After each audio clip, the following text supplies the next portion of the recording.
is Tinell Dickens. She's going to be talking to us about, on wellness and mindset. She's going to be talking to us about launching your life's mission. Launching your life's mission. So I'm going to take a little bit to tell us a little bit about her before I bring her on stage. Tinell Dickens is a master life coach, transformational coach, and international speaker. Yeah. And Tinell is the founder of One Woman Movement. Oh my God, that sounds really powerful. An LLC that helps emerging female leaders overcome internal hindrances to their external success and launch their life's mission. Literally, she's helping you fight imposter syndrome, among so many other things. Tinell does this by offering coaching services that impact the lives of women, setting them on a path to personal breakthrough. That's fantastic.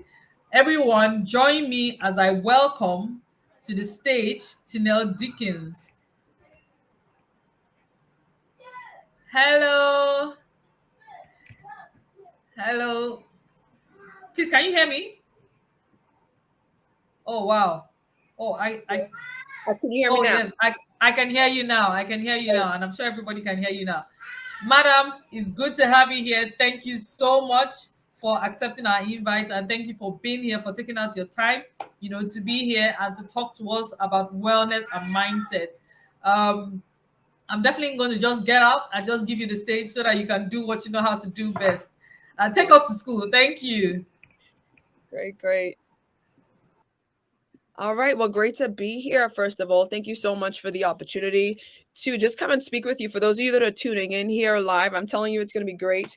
My purpose here today, like you heard, my topic is launching your life's mission. It's basically rethinking what's possible for you and aligning your vision with your values and your actions, right? So for those of you on here, my aim is to light your fire. Right, it's to allow you to wake up in areas where you've been sleeping, because I believe that there is a place in you that's like a God thumpering. There's something in you and something about you that's extremely unique, and it's really urgent for right now.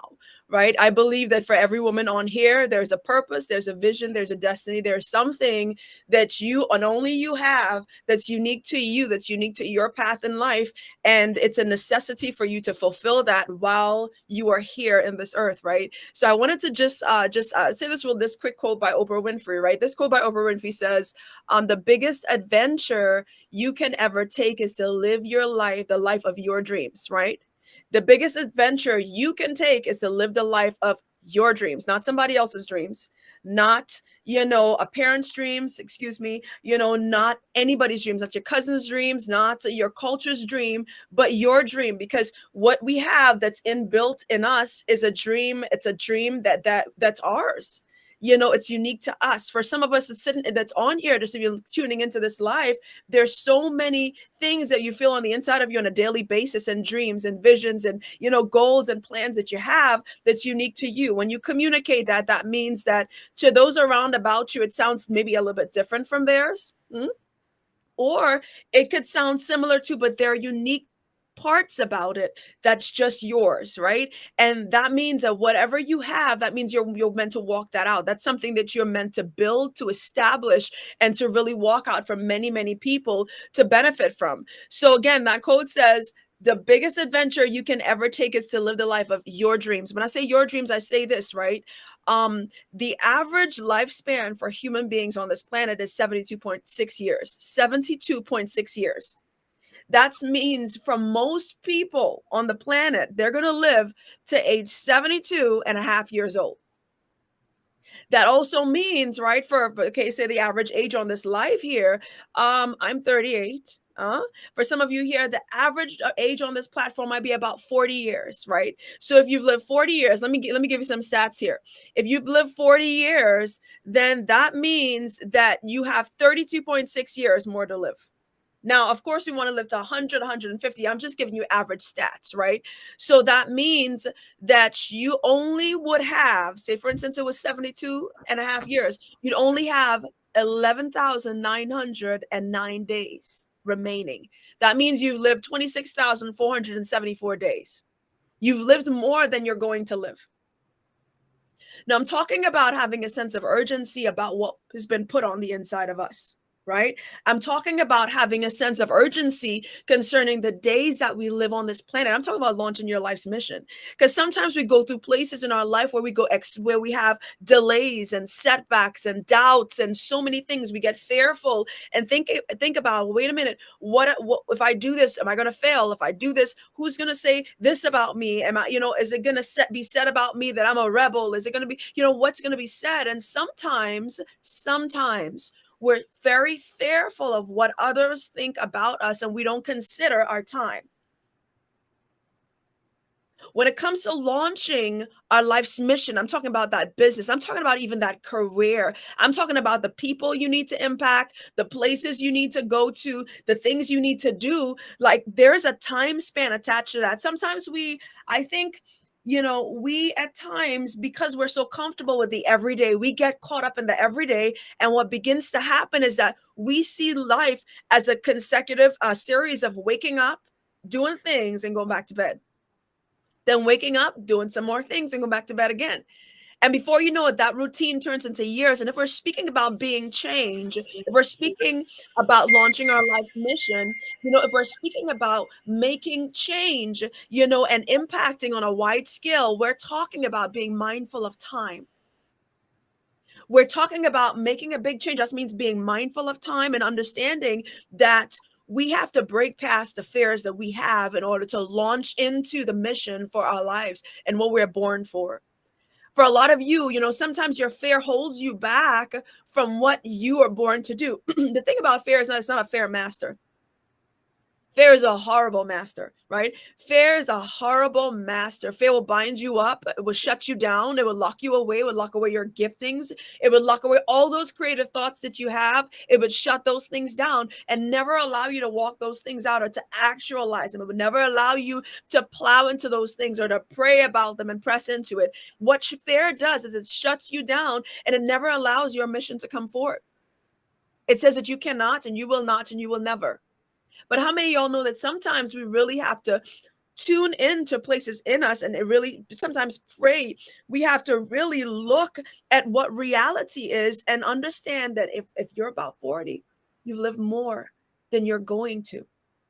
You're about 40, even if you lived to 100, you still don't have that much time. If we count our days, that means we've lived so much, but we never really see time slipping by. We never understand that our time is rolling by, right? But today I want us to really be time conscious when it comes to really launching our life's mission, right? When I was young, I grew up in a place called Laventille, Trinidad. And growing up in that place, there was drugs, there was prostitution, gangs, all kinds of stuff going on. But one thing that I had going for me was my vision. It was what I believed about me and what I believed that I carried, what I believed that I was going to do. And that was the one defining factor that really caused me to act differently, do things differently, connect to different people, believe differently. There are times where my family went through a lot. We went through a lot of hardship. But one thing I had going for me is my belief. And for a lot of you on here, you believe something. I would say for every individual on here, there's something you believe. Even if you stuff it down, even if you at times want to deny it, there's something that keeps bubbling up it goes back up to the surface of your heart and comes back to you every single time. Every time you deny it, every time you say you don't have the finances for it, every time you think that just maybe it's not for you to do, it's for somebody that you think is more qualified, it comes back up in you because it's a part of your vision. It's what's been entrusted to you to either make a change, make an impact, do something great, listen to me, break the mold and go against the status quo and to arise up and establish a vision that's going to feed many. It's going to change lives, right? So my question to you is this, right? My question to you is this. What do you want to do? What do you really want to do? What is your mission? What is that thing that you believe is on your heart? What's that thing that you believe is a part of you that you just can't turn around and walk away from? What's that thing that every time you go to do something else, you come right back to it and you're like, even if I did it for free, I'd do it. right? What's that thing that keeps crying to you? You dream about it, you're creative about it, you write down things concerning it, you find yourself randomly studying on it. What's that thing, right? There's something that you have on the inside of you that's your God-given gift, that is a part of you, that is for you to really walk out, right? That's your mission. That's your thing. That's what's been entrusted to you. There's a scripture verse that says, that our gift will bring us before great men. It speaks about our gift bringing us into great places. And I firmly believe that part of that is our mission, right? Your mission, what's been entrusted to you, is going to bring you into a place where your gifts are able to be utilized and where you're able to prosper from it. But we have to take time to really figure out, well, what is that? What is that? And a lot of times, especially in discovering that, it's a part of discovering who we are. Most people read books on so many things, but they don't read books about themselves. How do I discover me? What are my strengths? Right? What are things about me that's useful? A lot of times we're looking on the outside to discover things, and we have to come into a stronger and a greater place of identity. And coming into that place of identity speaks about, your beliefs, your actions, your values, your attitudes, your habits, all those things comprise your identity. And what it does, when you understand those things, you're able to better align who you are with what you're looking at doing. And not just that, but you're better able to pinpoint or to pick out, what values don't align with where I see my vision. Maybe there's some things that you're believing. What attitudes do I have to change in order to come into new places of vision, or to step into new arenas in my career or in my business? What habits need to be changed in order for me to break open and walk through new doors, right? What actions do I have to do, and go against the grain of my fears and go against the grain of my unbelief, or that self-sabotage that the MC was speaking about? What do I have to go against that to come into a whole new sphere of influence? And that's what I'm talking about when I'm speaking about launching your life's mission. I'm talking about you taking you wherever you go. We take us wherever we go. So you are the one that has to come into a different place to launch your life's missions. We are the ones that have to change and go through a transformation to come into a place of launching. When we are launched, our mission will be launched. When we are changed, what we do changes. Our values change, our attitudes change, our habits change, right? So when we make these choices, here are the areas in our lives that it affects.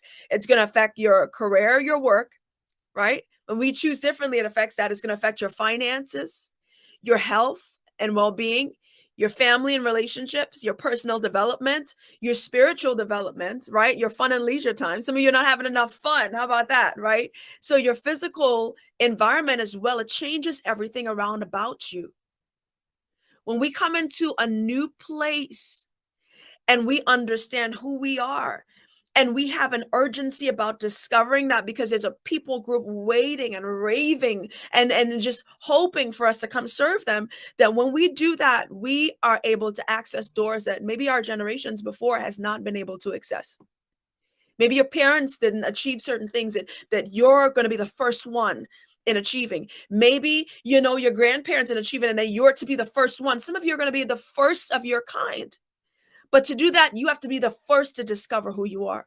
You have to be the first to break habits of generations. And sometimes it's cultural habits. I'm from the Caribbean. There were habits that I had to break. So maybe it's cultural habits, mentalities, and things passed down, that have to be changed. I'm a master life coach, and one of my key areas is dealing with transformation. And transformation speaks about changing the way we think so that we act differently. So for those of you that are on here, and I'm not going to belabor, I'm just going to kind of wrap up because I really want to take questions. But for those of you that are on here, I just want to ask you a couple more questions. Who do you see yourself being this next season? And I don't mean change your name. I mean, what parts of you, what attitudes, what values, what habits, what things do you see yourself changing to really access those open doors? Doors don't open by themselves. Sometimes a change in habit is a key to a new door. Sometimes a change in what we value is a key to a new door. So we have to change. It's like we have to do an internal audit on ourselves. We have to assess what we've been doing, and then what are we going to do differently then what things are actually great, and we're going to keep them. We're going to keep doing those things, right? And we put those two together and figure out, wait a minute, this is who I need to become to attain this dream. This is who I need to be in order to build this building, or to establish this NGO, or to have a promotion. This is who I need to become to have national impact or international impact. This is who I need to become. And for all of us, I think in this season, we need to be asking ourselves those questions. Why? Because again, not only are we going to be changed, but we also have to be changed in order to launch our life's mission. All right. So just want to say thank you so much for those of you that are listening in, and I want to encourage you, let's first thing is like really coming out of places of pretending. When I say that, and sometimes it can be very uncomfortable, especially saying the word pretend, most people would clam up and say, I don't pretend, I'm just me, but there are times where we have been so accustomed of being criticized about who we are and being attacked for our unique qualities and our attributes, that we go back into a chameleon state and not really embrace our uniqueness and not embrace our unique gift or our unique voice. We don't even embrace our unique mission. Even the values we have that are useful values that are to be put towards our life mission, we bury them because of the opinions of other people that don't understand our God-given gift and our God-given mission, right? So I want to encourage you as I close up again, do take time to examine, your habits, your attitudes, values, and align them with who you really see yourself, this season here. Begin to assess those things with internal audit and look at those things to see exactly where the adjustments and changes need to happen so that you can walk out your life's mission and really succeed at doing that and impact the lives that you were called to. Thank you so much. Wow. Wow. Wow. Wow. You were preaching to me. Like, you literally were preaching to me. And I'm like, yes, yes, yes. And I'm sure every other person who probably was listening was like that. Thank you so much. Thank you so much. This was really, really, really packed. And I can so totally relate because first and foremost, I'm 38 too. Yeah. So, and it's almost like I'm literally just starting my life and, living in my purpose and all of those things. I think it was about just 4 years ago that I really found my purpose. And since then, I ask myself one question every time before I go to bed. Did you live in your purpose today? And once I say I'm able to answer yes, I sleep like a baby. Honestly, it works for me. So for me, that is the way I'm able to keep myself in check. And then coming into 2023 was like, okay, you know what? This is the year where I get to try everything and anything. I'll rather fail than sit in my rocking chair at 63 and wonder why I didn't do this or I didn't do that. I would just rather jump in and do it. Even if it's an idea that is ahead of its time, no problem. I would rather do it and fail gallantly than not even do it. So thank you so much. Thank you so much. I have a question from the audience, and I think it's a very vital question because is like I said, it was just about 3-4 years ago that I discovered my mission in life. Some people are lucky to find it early enough in life, some are not, right? But whenever it is you do, take it and run with it. But the question I have from the audience is, how do you discover your mission and your life's purpose? That is very vital. So please help us with that. I'm going to answer your question with a question. I hate to do that, but yeah. But what do you want to be remembered for? I want you to start there. And the reason why I say that, I want that because there are times where we have to get rid of the fluff and get to the meat of the matter. We don't want to be remembered for how we dressed or our clothes or shoes or our nails or, there's something that you want to be remembered for. We have to hone into it and like get rid of the noise. I think a lot of times what we're doing is that we're really tuning into a lot of the noise. And because we're not necessarily looking at ourselves in the mirror, we're looking at other people against ourselves and measuring that up. It can seem like a bunch of noise. I think, getting to a place where we are fearless in wanting to find out the answer, no matter what the answer is. That's the first thing. And then asking, what do I want to be remembered for when it's all said and done, when it's all done? when I'm at 72 point, or whatever, 100, 150, whatever. What at the end of that time frame, what do I want to say was done? Sometimes you have to reverse engineer the process, start at the end, and then work your way back. And I tell you, you're not going to want to be known for the amount of things that you think you want to be known for. When you sober up and you recognize that, say, it's 11,000 something more days to live, then every time you spend like currency a day, that it's way more than you think it is, and it's like more expensive than it is, you're really going to get down to the brass tacks and say, wait a minute, this is what I choose to do, and these are what I don't choose to do. Oh, fantastic, fantastic. And I think there was something else you mentioned while you were speaking, and you said, the things that you can do for free. But of course, if you could get paid, definitely. I think that is a fantastic way to also know honing on, your purpose in life. I think this has been super impactful. We have another question from the audience, and I'm just going to jump right in. The question is, how do I live in my mission when I have responsibilities such as motherhood and being a wife? Oh, I think listen that's to also very important. Yeah, listen. Yeah. First of all, I'm a mother of 9 kids. I'm also Yep. So I'm just gonna put that out there. Check my Instagram at Tinell Dickens. Oh my My word. favorite pictures up there, but I'm a mother of 9. Plus, I'm a wife. Plus, I'm a minister. I speak. I have a business. I mean, I act. I was in the Ghana film industry for a while with Shirley from Coleman. So I've done champagne, a bunch of stuff. So I'm saying, I think what it is that we limit ourselves too much. And I understand that we have responsibilities, and we also have to understand seasons. You can't do everything at the same time, but you can prioritize and figure out what to build in the season that you're in. I think that's a key thing. Understand what season you're in and what's being built. There are times I was mothering, and that's what I was building. There are times where I was released and I was doing acting. I was on the screen. I'm doing business. Plus, I'm still not like. So I think it's just really balancing and understanding your priorities. And I think if you're a Christian, then pray and ask God what it is. But it's like really honing into what is the season of my life and what am I supposed to do in this season. That's going to give you the answer as to what you're supposed to be doing at that time. So you're not competing, but you have the piece that you need to really maximize your season the way you should do it. Yeah. That's intense, that's powerful, and I totally can relate with having seasons in life, right? I think honestly, just like you said, that's a way for you to be able to compartmentalize things and achieve things as they go. Yeah, wow, 9 kids. Oh my god, I have 3. I need 2 more lifetimes to come back to get to where you are. Wow, that's amazing. You are, in short, like, I think if there was anything like super super duper mom, that should be you. I mean, I can't even just imagine. With 3, I know what it is. I can't imagine what 9 is, and you are still being able, and you still being able to do everything that it is that you're doing. And that is it. We can do it all. We literally can do it all. Mhm. Don't, whatever limit it is that you have, it's in your mind. It's in your mind. You literally can do it all. And this is a fantastic example. She's not just here, just, she has 9 kids. You can't beat that. I won't even ask, can you beat that? You can't beat that.